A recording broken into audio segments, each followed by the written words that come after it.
So I don't normally give private lessons, but a friend of mine asked me for some help. She just bought a guitar and she wanted some pointers just to get started with it.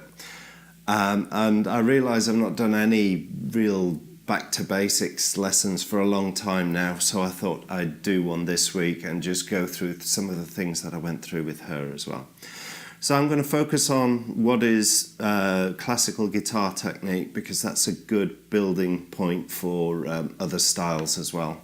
So it's a great way of developing fingerstyle technique, and you can adapt it to more modern techniques as well. But this should be a useful lesson if you're a complete beginner, or if you're used to playing with a pick and you want to know what good technique is to play fingerstyle. So I'll just talk about how I approach the strings with my thumb, index, middle, ring finger, just give you some very basic exercises that you can do just holding a chord and playing the guitar. So let's zoom in and see how we get on. Okay, so let's start with the thumb then.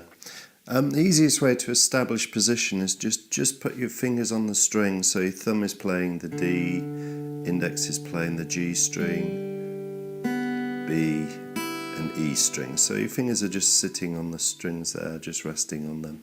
Thumb's over the top.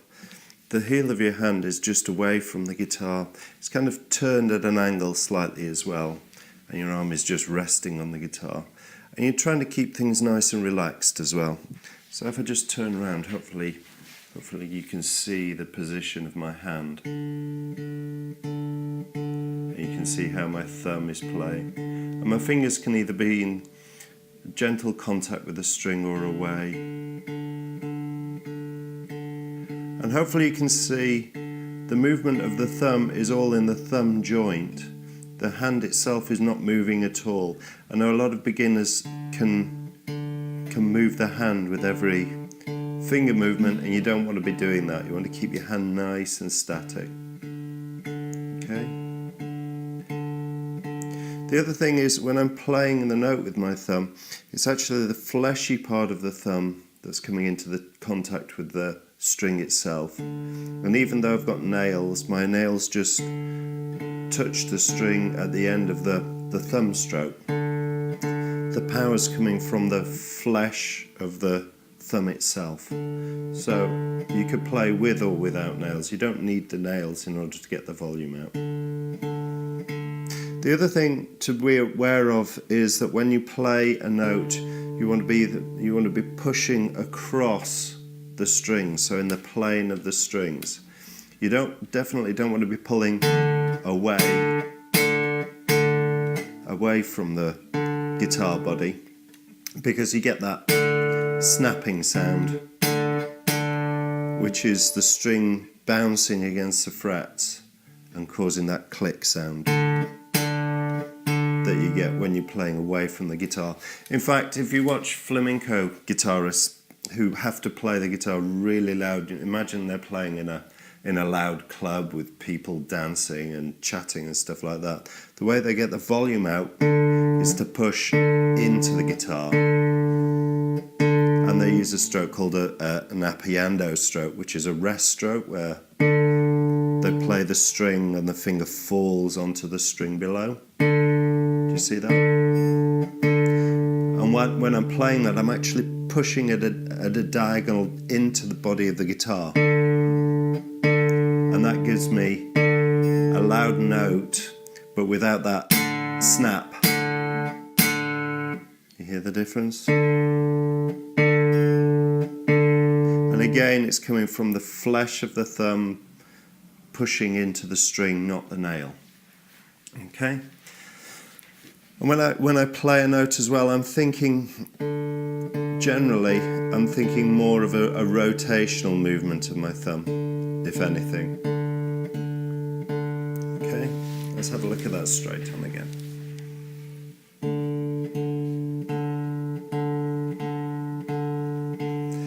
So, keep your hand relaxed, try and keep your hand stationary, let the movement come from the thumb.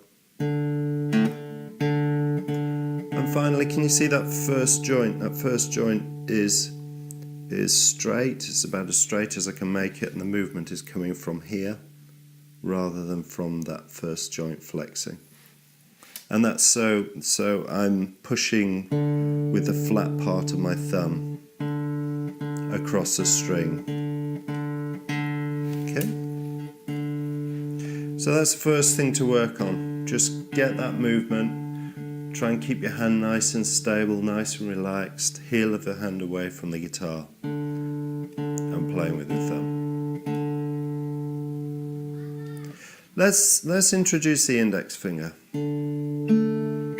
So all I'm doing here, I've got my first finger fretted on the second string of the G string. I'm just alternating.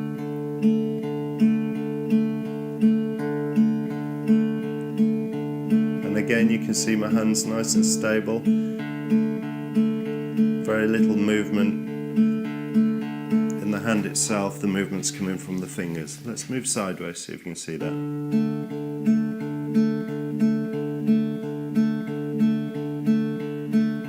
Alternating thumb and finger. Can you see again? I've got a slight twist in my hand. So my index finger is playing at 90 degrees to the strings. As I say, the more you can get your hand twisted, and a lot of classical guitars have quite a pronounced twist on their hands. And the reason is, especially when you're playing on the bass strings, the more you play across the length of the string, the more you get that wispy sound out of the windings. If you turn around, you get rid of it. And so that's the reason why you'll see that little turn in the hand. It's so you're playing across the strings, you're not scraping across the windings, and you get a cleaner sound. And again, my index finger is plucking across the plane of the strings, not pulling out. I don't want to get that snappy sound out. I want to play across the plane of the strings. And again, when you're playing volume, if you look at a flamenco player again, when he's attacking the strings, he's pushing into the body of the guitar, he's playing a diagonal directly into the body of the guitar. And when you're playing hard like that, with appiando strokes, rest strokes, you're playing and letting your finger fall onto the string below. So those are rest strokes, but we're going to use free strokes. So a free stroke is where the finger doesn't fall on the string below, the fingers are moving freely. Hopefully you can see that. And very little movement in the hand itself. All the movements from the fingers. And this is one of the reasons why you get the heel of your hand away from the guitar body,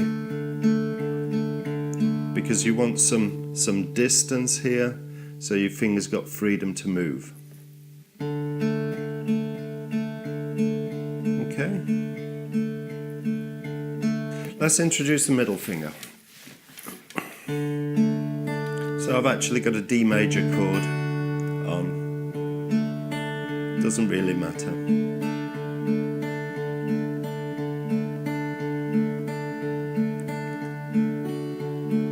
So hopefully you can see what I'm trying to do here is go for an evenness of tone between all the fingers, an evenness of rhythm as well. Hands nice and stable still, but loose and relaxed. Can you see that?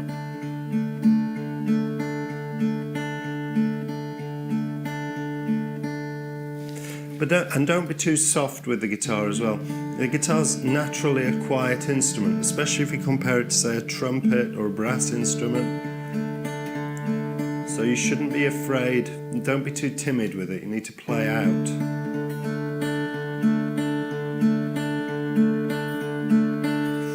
And the same with the fingers. The fingers, I'm plucking the string, can you see? With the fleshy part of my finger and then the string is rolling off, touching the nail and creating the noise. So the power's coming from the fleshy part of the finger, and the nail is just adding that click, adding that brightness. So again, I don't need nails to be able to play the guitar. The nail just adds tone.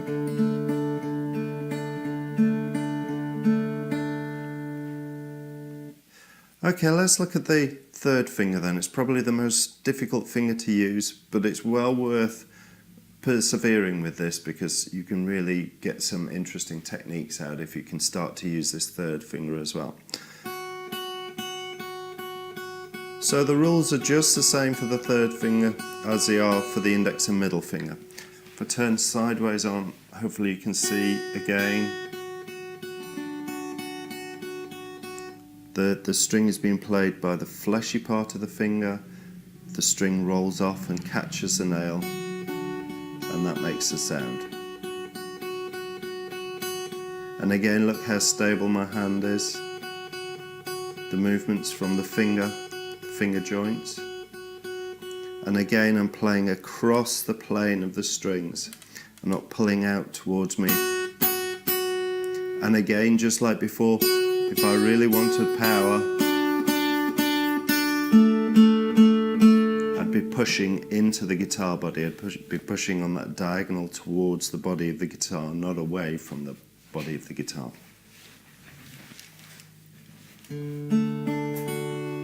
And if you really want to work on your third finger, one good exercise is just alternating middle and third finger. And just see how you get on with that. See if you can get consistency of tone, consistency of rhythm between the middle and third finger.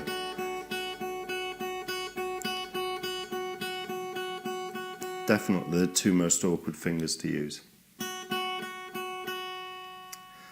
And a little pattern you can do as well is thumb, index, middle, third.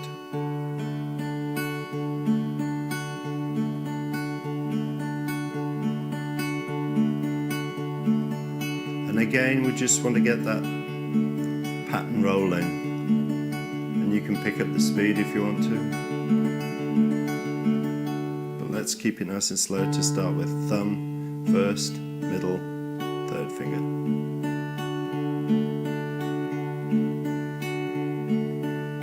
Let's turn it sideways.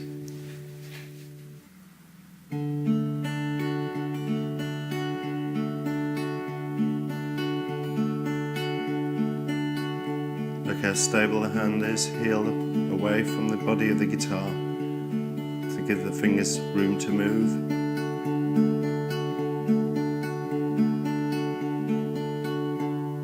And this is a pattern used a lot in a lot of Led Zeppelin acoustic songs.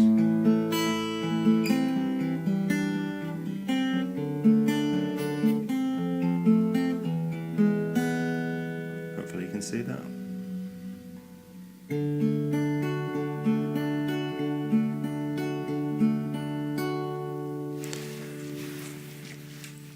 So the last pattern I just want to show you is this one. It's thumb, index, middle, ring, middle, index.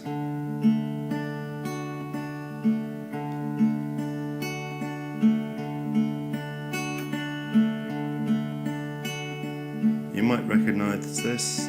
It's the first chord. So I'm playing a D major chord. And it's the first chord of REM's Everybody Hurts.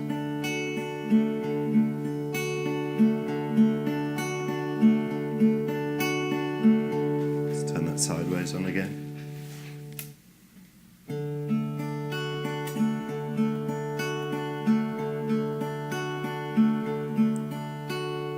You see how I plant my fingers to start with? Establish my position just by resting my fingers on the guitar, on the strings of the body, and then that establishes my position and I can start playing.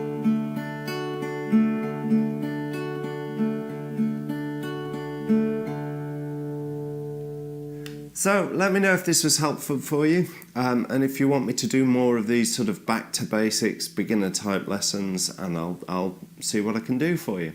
Hopefully that was useful for you, and we'll chat next time. Goodbye.